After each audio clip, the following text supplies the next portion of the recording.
What is that? What's that called? Hey. What's that called?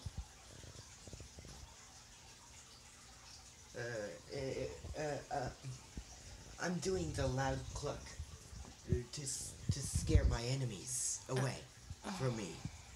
Sam, you can't do that at school. No.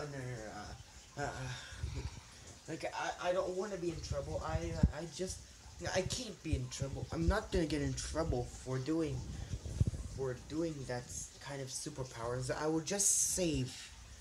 I will just save the day.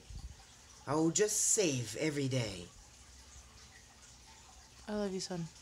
But you can't wear that to school. Do you know why you can't wear it to school? No. Because it's out of dress code. What? It's out of dress code. No, it's not. Look, it's. Look at me. Look at this chicken man. I see that. He's all handsome and He's all handsome and smart and extremely strong. I agree with those statements, but it might be out of school dress code.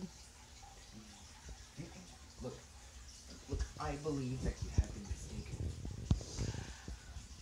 Oh my God. Okay, sugar. If you say so.